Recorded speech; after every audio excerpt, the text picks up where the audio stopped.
Hey, what's up, Roxstars? It's Rox, and I'm coming to you today with a review for Real Housewives of Atlanta, Season 11, Episode 13. So, I don't feel well today. I washed my hair yesterday, and I let it air dry. And I guess that was not the best thing to do. It was warm in my house. I mean, I never went outside other than when I took my dog out, and I guess that's probably why I just don't feel good today.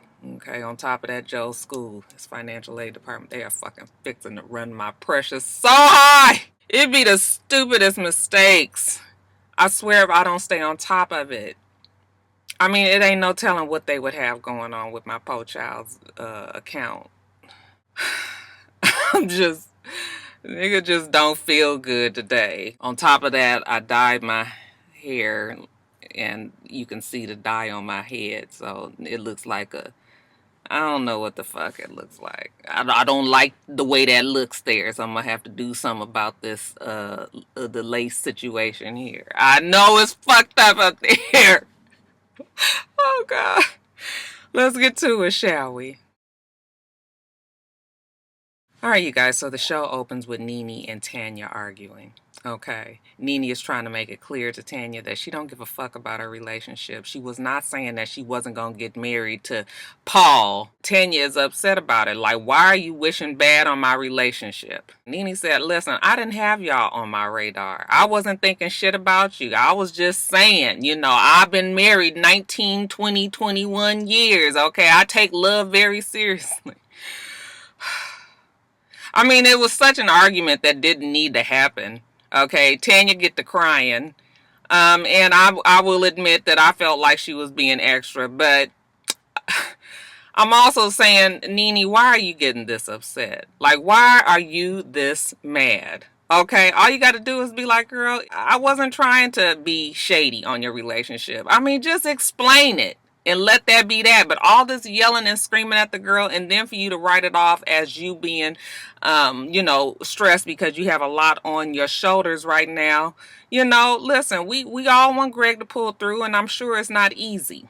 Okay, for anybody. But that doesn't warrant you being a bitch to somebody on something so unnecessary. Okay, now everybody is just sort of like, why is Tanya crying? Okay, Candy. Nene is real mad right now. Like, I don't even know what's happening. Like Eva said, this is supposed to be bachelorette party time. Okay, even though Eva trying to get in on that girl trip. Okay, 2 for 1. But we supposed to be having fun. I was just like, well, this show wouldn't be this show without a little bit of shade. Nene gets so upset, she get up and she walk out. Thought she was just taking a breather, but she got her ass in a taxi. All right, the producers was all stressed out. Like, oh, where you going? Where you going? She was like, please take me back to the hotel. And I guess the girls thought that production had held her up outside, but nothing doing. All right, when they left the restaurant, Nene was nowhere to be found. All right, they even called her, and Nene wouldn't answer the phone. All right, so let's get this hungry bitch Candy some McDonald's, and then let's get on back to the hotel.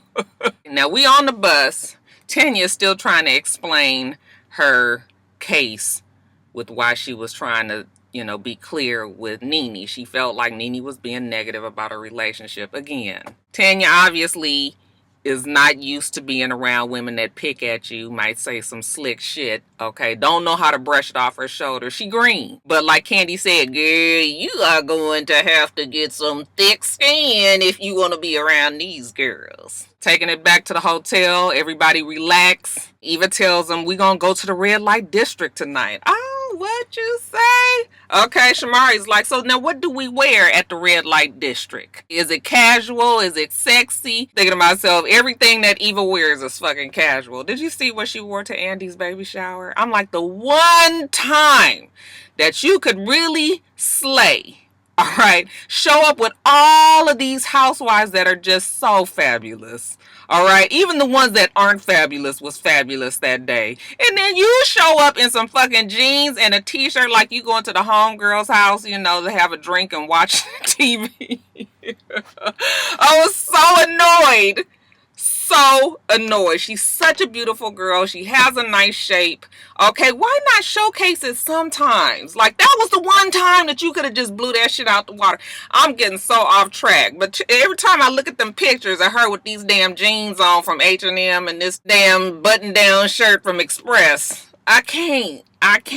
All right, but whatever. Maybe it was designer, because you know she says she wear runway. Anyway, when she tells them casual sexy, Shamari says, oh, so I can wear my wedges? And Eva was like, girl, no, you can't wear your sneakers. You can't wear your wedges. Marlo was like, Eva, I know you're not talking with your Birkenstock wearing ass. Oh, you guys, that was pitiful.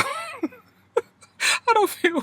We're going to try to get through this argument. Eva was like, what? Excuse me? Eva will have you know that she got on flip-flops right now that was $1,200, okay? She done pulled out some damn shoes that look like she bought them 10 years. They might have been $1,200 last decade. These motherfuckers got like some fur trim, you know, but the shoes look like they was hella worn. And Candy was just like, girl, Eva, I don't know why you even tried it with those shoes. Eva was ready that day. She told Marlo, honey, these shoes is runway. Marlo was sitting over there already aggravated about her damn luggage. Okay, whatever, Eva. It might be runway, but you got the plug, so stop it. She was like, bitch, I don't have the plug. This is what I own. It's getting heated. It's scaring the fucking attache, you know, the tour guide. She looking like, the black women's is getting started. Marlo get up, honey, and she pull her hair around and she says, everything you wore from runway is what I have in my closet now, darling. And it didn't have to be pulled. It didn't have to be borrowed. And you can't fit what's on the runway now. Eva was like, bitch, when have you ever fit what's on the runway? They go back and forth and back and forth. All right, you know, Marlo ain't one to back down, even though it didn't seem like Marlo's heart was in it, okay? And Eva wasn't letting it go. She was feeling especially petty today, all right? She was coming up. You know how sometimes you come up with them zingers and you feeling yourself, so you just keep on going on and on. They argued for over an hour. It was to the point where everybody was just sitting on the bus like, oh my God, oh my God. I was cracking up because even though it looked like Marlo was reading her from what everybody was saying on the damn show in their confessionals, you know, that Eva told Marlo a new asshole. And I was like, Marlo, see, now listen, I'm gonna need you now. This is the second time. Okay, Tanya got you and Eva got you. What's going on, boo-boo? So, yeah, Eva was ready for her. What she say? She was 78th and Normandy. I used to live on 78th and 8th Avenue, not too far from 78th and Normandy. That don't mean nothing, y'all. There's a whole bunch of people that can't fight on 78th and Normandy. Fuck, I was on 78th and 8th Avenue, so you already know how that go.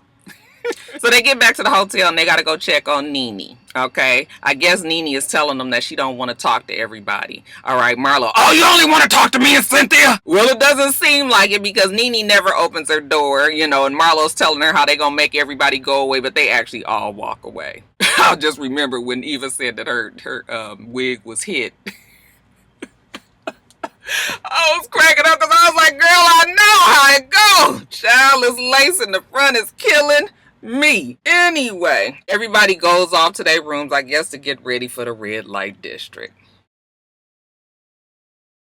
Now, Nene is getting ready to join them, and she's in her room, and she has her hairstylist in there curling her hair, and then there's a knock at the door. It's Cynthia and Marlo. She tells them that they have to take off her shoes, okay? Anybody that walks in her room has to take off her shoes. I was like, okay, how much sense does that make, considering it's a hotel, okay? Before you got that room, somebody else had that room, and they walked around with shoes on. We get in the room, and Nene is just explaining to them how she didn't feel like it with Tanya. Okay, all the back and forth. That she wasn't really saying that Tanya wasn't going to marry Paul. She was just saying, well, she's going to definitely marry somebody. I don't know if I believed that's what she was saying. Cynthia says, oh, yeah, I understand. You know, you just saying, yeah, you definitely get married. It may not be Paul, but I was just like, now knowing Nene and how She been coming for Tanya ever since the damn sunglass comment. Yeah, I don't know if I believe that that's what Nene meant. But even if she did, okay, fine. It still didn't need to get all blown up like that. And speaking of Tanya, we see Tanya go and talk to Eva. Tanya is still upset about it. I'm just like, is the production like revving these girls up behind the scenes? Because, girl, why is it still, why are we still talking about this? She telling Eva that she's just, she's not used to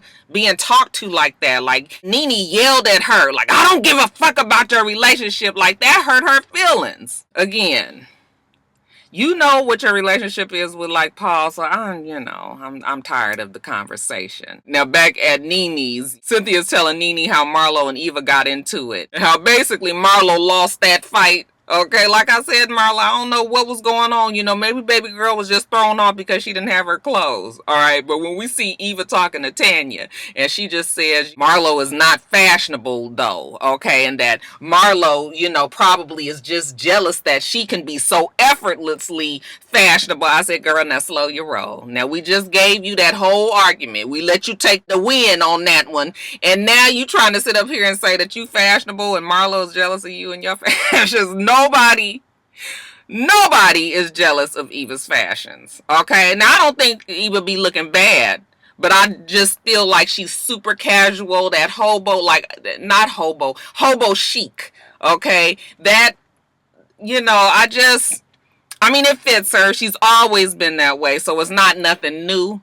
But yeah, as far as fashionable, no, we not sitting up there and looking at Eva and say, girl, I want that exact look. No. Now, it's time to get on to the red light district. Okay, everybody gets to the bus. Everybody looks nice. Portia says that she is not going to make it. Girl, just go on. I have a real bad headache. Nene was like, Lord, she's going to be one of those ones that every time you turn around, it's because she's pregnant. She's pregnant. She's pregnant. We can't stand those types. Child be 7 weeks pregnant and they walking, holding on to their back and can't sit down and can't get up and all that. Be like, oh Lord, we got 40 weeks of this shit. But when they get on the bus, Tanya tries to apologize to Nene. Nene tells her that she's fine. How much you want to make a bet that fine means that she's not fine? They get down to the red light district, and of course Candy is disappointed. I was expecting to see some women rubbing on each other. I am disappointed. Of course you are. The freak didn't get what she wanted. But they make the best of it. They go to a karaoke bar and they sit and they sing. It looks like it's just them in the place.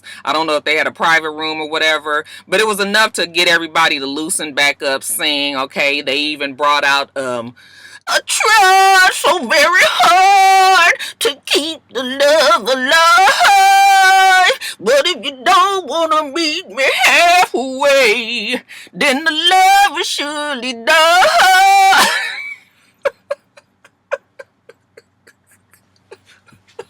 Woo! Child, when Candy hit that high note, you could tell she was feeling herself.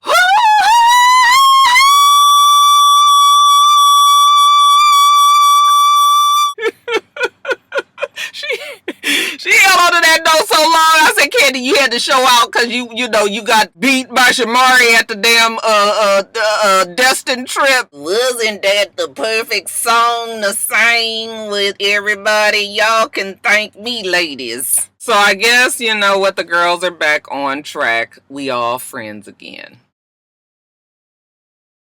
Now the next morning, it's not starting off so well. Eva texts Tanya and lets her know that they're about to take her grandfather off of the life support, and she thinks she's just gonna go back to LA because she just wants to be there with them, and so she's probably gonna be leaving early. And then everybody starts texting each other, so everybody starts showing up at her room, and this scene was like, wow, these girls have come so far. Okay, it was just a feel-good scene because she was so upset, and even considering that her and Marlo had that big blow up, which I think Eva's getting the hang of realizing that shade is nothing that you just got to be completely bent out of shape about. But the fact that Marlo came in there and hugged her, and everybody was just like putting aside all the bullshit, let's just be there for it. Like, it was cool. Now I don't know if it was orchestrated so that it made us, tug at our heartstrings. I mean, it didn't feel like that, but I mean, you never know. But still, I just was like, okay, everybody was just there. There was no, hidden anything. Y'all know I be hoard. I do be hoard. But I was choked up a little bit. I had like a little, the tear didn't never fall, but it was just like the eyes watered up like, oh, look at the girls getting along. So, you know what? We're going to have a good day today. We're going to go out on the town and enjoy ourselves. Now, they meeting with their attaché. Okay, their tour guide again. And what's her name? Ava. Ava don't play. Damn it, I said 11 o'clock. 11 o'clock it is. All right, so the girls all coming down. I couldn't understand why Nene was so late, considering that she was with all of them at the same time. Like, it's just go put your shit on and let's go. Okay? Maybe she had to tack that heavy ass wig. I shouldn't be talking about nobody in their wig today, y'all. I'm sorry, I know. But all the girls get down there, and 11:17, Ava was like, close this motherfucking door and let's get on the damn road. Okay, I said 11 o'clock. What part of that don't you understand? So they're closing the door and they about to pull off, and everybody was just like, wait a minute. You leaving Nene? Ava said, hey, is it 11 o'clock? Shit. Yes, we leaving Nene. They all trying to call Nene, and Nene ain't answering the phone. Nene gets down there. She realizes that the bus is gone. Okay, that is the most molded feeling. Even if you felt like you was grandstanding, nigga, ain't nothing like get down there. It just be concrete. You're like, where the motherfuckers at? You just standing there stupid. They gone. So they call her, and she was just like, you know what? It's okay. You guys go on. You guys have a good time. Like, I'm not even fixing to do this. And she is mad. They were like, we gonna circle around. We gonna come back around. Just go on and go. Ava said, God damn it. I said 11 o'clock. Portia was just like, did you hear how calm she was when she said, you guys go on and have fun? Nene gonna kill one of us tonight. I can feel it. You know what? Get your ass there on time and we wouldn't have this problem. You mean to tell me you needed them 17 extra minutes? Okay, well, you gonna need them right there at the hotel.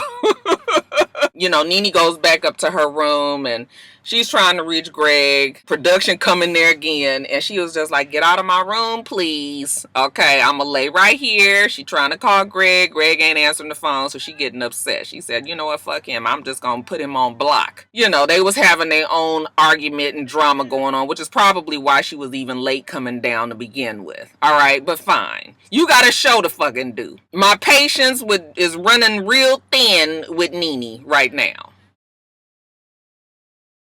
The girls go to the Geisha House, okay, and you guys know everything about geishas. It's demure, okay. It's quiet. It's calculating, okay. It's a very understated sexuality that these women try to portray to these men. At least that's what it was in, Confessions of a Geisha. Did you guys read that book, child? Oh, that book was so good. Okay, you learn a whole lot about the damn geishas. But these particular geishas here, they just wanted y'all to be quiet. Everything that these girls are not. It's a whole bunch of people just standing in front of my car. I don't think they realize I'm in the car. Like, can y'all go, please? Okay, now they get there, they got to take their shoes off. People complaining about walking around barefoot, which is exactly how it would be. I don't even walk around barefoot in my own house, and I know my floors are clean. All right, they go to watch the Geisha show, and then afterwards they're gonna have like some fun and games. Candy, she always for it. That child is extra competitive, even if it's just so that she can win some damn paper hand soap. She goes out there, she wins her little thing, she's happy. Eva loses, we just showed them having a little camaraderie with the Asian folks. They was getting the kick out of all of the, the real loud black girls. When they leave there, they get back on the bus, they call Nene, and Marlo tells her, we're going to eat at a vegan spot. You want to meet us there? And Nene says, okay, yeah, I'll meet you guys down there. Now they get to the vegan spot. Remember, we are in Tokyo. When in Rome, do what the fucking Romans do. I understand that it's not for everybody's palate, but when you go some fucking where, why would you go to a foreign country and then want to be eating the same shit that you eat at this house? See, this is the kind of mentality of motherfuckers that ain't been nowhere. But you know what? Candy has been somewhere. But you can't never get rid of the mentality. Motherfucker, will you just indulge? Do you have to complain every damn time you go some fucking where? Them kind of people get on my nerves. If you can't find anything on that menu, then why don't you just ask somebody to stop somewhere else on the way home? It's almost embarrassing. Like, black people just can't never go nowhere and experience. Anyways, we got to find out where the King Nene is. Okay, she come walking in slowly by herself. Well, it's obvious that Nene is still a little steamed about what happened earlier. So if I was one of these girls, I would give her her space. Child, y'all keep on coddling this Nene, and that's what the fuck why she keep acting like a big ass baby. So as soon as she gets there, she's telling them how she is having a hard time getting in touch with Greg. And then when she finally spoke to Greg, he was fussing at her about how he doing shit there in Atlanta for her. And then she fussing at him about, him not answering the phone. Drama. Okay, things that happen in your relationship, that's cool. All right, what I have a problem with Nene is you gonna make everybody else fucking miserable because you in such a bad mood. When I get home from work and I'm in a bad mood, I get in the door. First thing I do is I'm yelling at the kids. I'm fussing at my husband. I'm irritated with every single little thing that's happening. I realize at some point that the problem is me. I'm irritated. Roxanne, take your motherfucking ass in the bathtub, take a bath, and then go to bed. You getting on your own damn nerves. If you can just realize that I'm not in a good headspace, let me try not to be so snappy with everybody because I know it. But when you just continue to be so nasty, I'm not saying it's for no reason, but it's just like, how hard is it for you to just be like, look, Tanya, I'm not in a good mood. If I might have said some shit, it may have came off, the wrong way. Just know I'm dealing with a lot, and that's why I'm like this. But instead, her just going off on Tanya, even though Tanya done got on my nerves by now with this damn what Nene said. Okay, because we done discussed it 4-5 times, right? So I got a problem with Tanya keeping on bringing it up, but my bigger issue is with Nene. Tanya's stopping her as they're leaving the restaurant and going back to the bus. Okay, now it's overkill. Nene is telling her, like, I'm fine. Leave me alone. But she tells us, you don't want Nene. Don't resurrect Nene. But it's no reason for Nene to come out because Tanya hasn't done anything to you. You just are in a bad way because of your husband. Or at least that's what you keep saying. I feel like almost she probably is not doing it for attention. But I feel like she just, everything that has happened on this trip that, has been bad for other people, meaning like Eva's grandfather, Tanya and her feelings, everything is lesser than to Nene. I mean, which it could be because this is her husband and she don't have no relationship with those people. But like everything that happens, she always like, well, I need some support too because, my husband is sick and, Do you understand what I'm saying? Like, it was just, man. Nene. I will always say that Nene is the reason why Tanya did not get a peach. But I also need Tanya to toughen up. You're going to be around these girls, she seems to be likable, and I think that they will consider giving her a peach next season. But she going to have to, we can't keep beating this dead horse. I was sick of both her and Nene, really, but more Nene than Tanya. All right, you guys, let me get off of here. I probably left a lot out, but my son been texting me and I'm trying to get this shit done and the school and all of that. I'll be glad when the boy graduates so we could be done with this. And here go Jada starting up in September or August, I should say. Ooh, child, I need to win the lottery. Anyway, you guys, let me get off of here. Make sure that you rate, comment, and subscribe to the channel. I'm itsrox. The channel is for itsrox. And everything else I do, let me bring my head forward so you can't see all this right here. Everything else I do will be in the bottom bar. Have you guys followed my planner channel? It's so much fun over there, you guys. Y'all go on over there and join. Subscribe if you haven't already. That channel is Planet Rocks, by the way. I'll put it on the screen here. Leave a link about it below. Okay, but yeah, I hope you have a wonderful rest of your day, and I plan on doing the same. Till next time, Roxstars. Bye.